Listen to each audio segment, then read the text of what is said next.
اعوذ باللہ من الشیطان الرجیم بسم اللہ الرحمن الرحیم السلام علیکم ورحمۃ اللہ وبرکاتہ۔ پیارے بچوں، یہ کلاس 7ویں جماعت کے لیے اور ہم آج کر رہے ہیں سبق سائنس اور جنگ کے سوالات۔ جیسا کہ آپ کو معلوم ہے کہ کل ہی ہم نے یہ سبق سائنس اور جنگ پڑھی اور ہم نے دیکھا کہ سائنس کا جنگ میں کیا رول بنتا ہے اور اس کی اہمیت دوسری چیزوں کے ساتھ ساتھ جنگ میں کیا ہے۔ تو پہلا جو اس کا سوال ہے وہ سوال ہے سائنسی جنگ کسے کہتے ہیں؟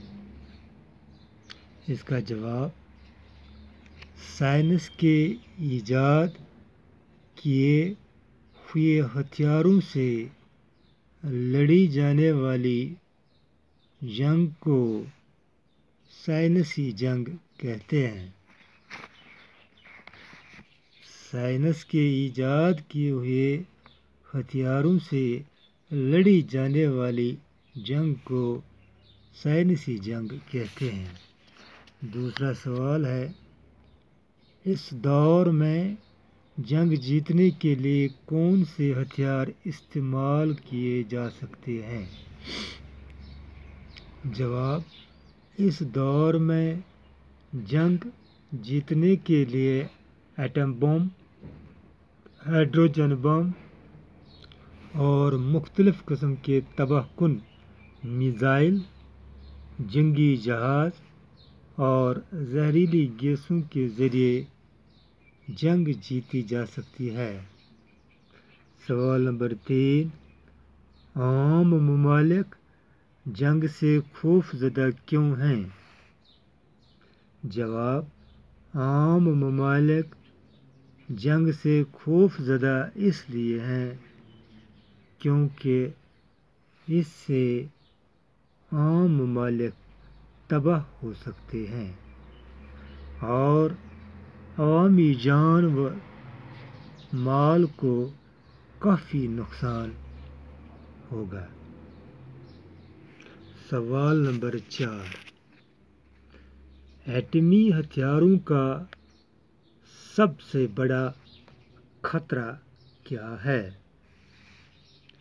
جواب ایٹمی ہتھیاروں کا سب سے بڑا خطرہ یہ ہے کہ دنیا سیکنڈوں میں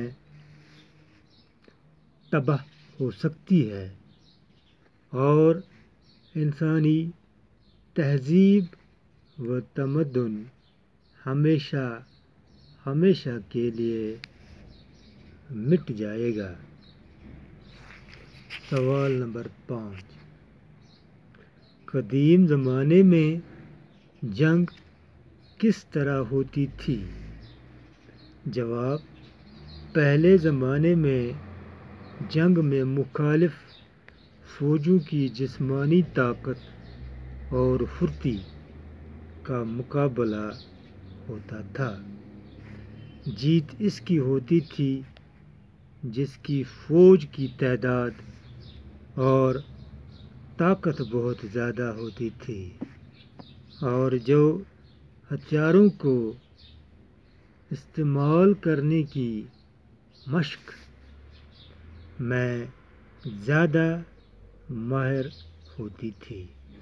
پیارے بچوں، یہ تھے اس سبق کے سوالات جو میں نے آپ کو پڑھائے۔ مجھے امید ہے کہ آپ کو یہ سوالات سمجھ آئے ہوں گے اور اس سبق کے جو دوسرا سوال ہے وہ ہے جو میں آپ کو کرنے جا رہا ہوں۔ سوال نمبر 2، ذیل کے لفظوں کو پڑھیے۔ تہذیب و تمدن